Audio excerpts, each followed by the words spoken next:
Avant de formaliser une collaboration, finalement, parce que c'était une collaboration entre un ou des chercheurs et des membres d'un collectif territorial, il y a toute une phase préparatoire de contact.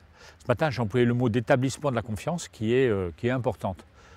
Alors, elle est d'autant plus forte qu'on a déjà travaillé dans ce territoire et qu'on y est reconnu, mais ce n'est pas obligatoire. Ce n'est pas obligatoire. Et il y a des phases de médiation intermédiaire, de mise en confiance qui peuvent être assez longues. Les difficultés qu'on va avoir, elles vont être de partager un langage, de partager un vocabulaire puis un langage commun. Donc ça va demander du temps.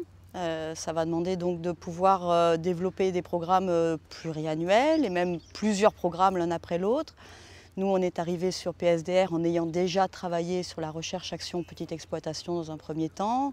Des petites exploitations, on arrive à la pluriactivité assez logiquement.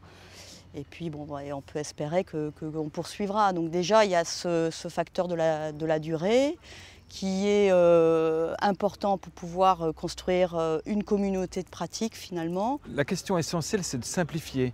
On se dit qu'on est dans un domaine de la relation et de la relation entre des acteurs de nature différente. Donc la première chose, à mon avis, c'est de démystifier.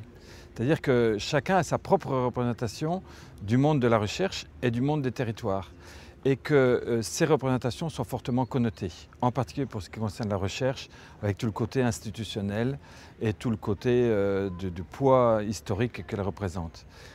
À mon avis, si on change la posture en se disant que la recherche, tout simplement, c'est le monde de la liberté et que c'est un monde dont on a absolument besoin au XXIe siècle, ça permet de changer le regard et de se dire que faire un pas vers la recherche, c'est quelque chose de simple. Il suffit d'avoir des relations reposant sur quelques principes.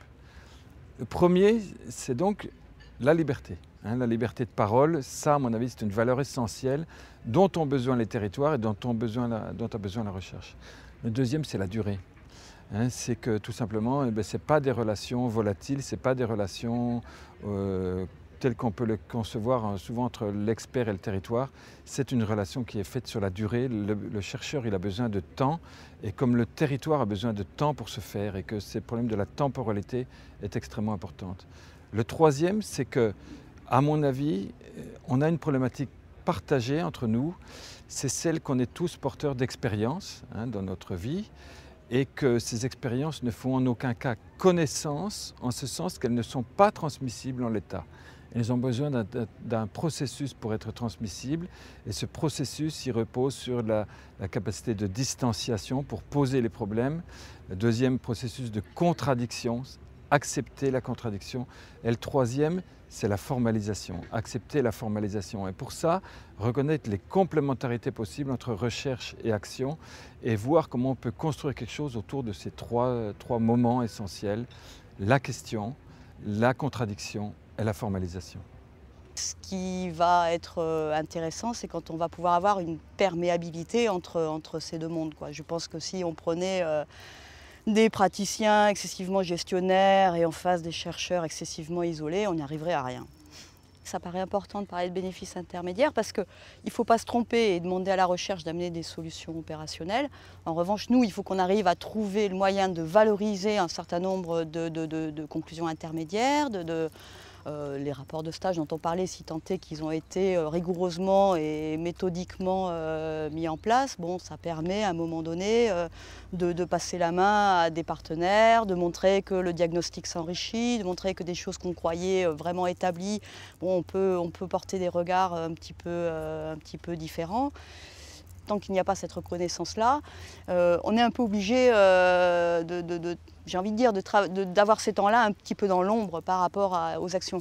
En revanche, ce qui est vrai, c'est qu'on va utiliser, réutiliser, réemployer, on parlait de picorer tout à l'heure, mais c'est surtout réemployer, réutiliser et faire en sorte qu'un peu au quotidien, les concepts, les théories, les méthodos qui ressortent un peu de ces recherches au fur et à mesure où on les fait, nous, on va les réinjecter au fur et à mesure du travail qu'on va faire. Donc, ce n'est pas tellement visible, c'est difficile à évaluer.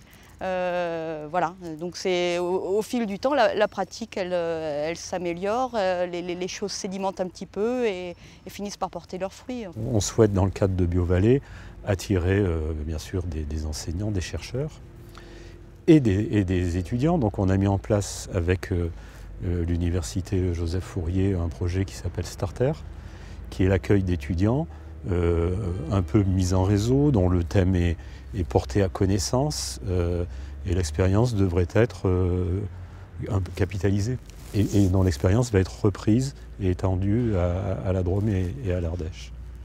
On aimerait bien installer des choses pérennes sur le territoire en matière de suivi de recherche, d'expérimentation, de formation, un mix un peu d'expériences locales, d'échanges entre acteurs, entre praticiens du développement local et puis avec les chercheurs, les enseignants, les scientifiques. On a aussi peut-être à travailler aujourd'hui et à apprendre nous-mêmes sur ce que sont ces sciences des territoires.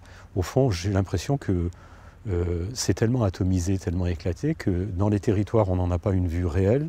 Quand on cherche à s'informer, c'est relativement difficile d'avoir des vues globales.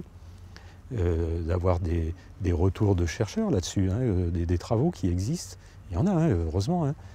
Et du côté des universitaires, on est encore, comme dans certains autres endroits d'ailleurs, que je nommerai pas, mais encore bien hors de toute transversalité. Le problème, c'est comment on arrive à faire prendre une mayonnaise de chercheurs pluridisciplinaires avec un territoire qui a des besoins lui-même transversaux.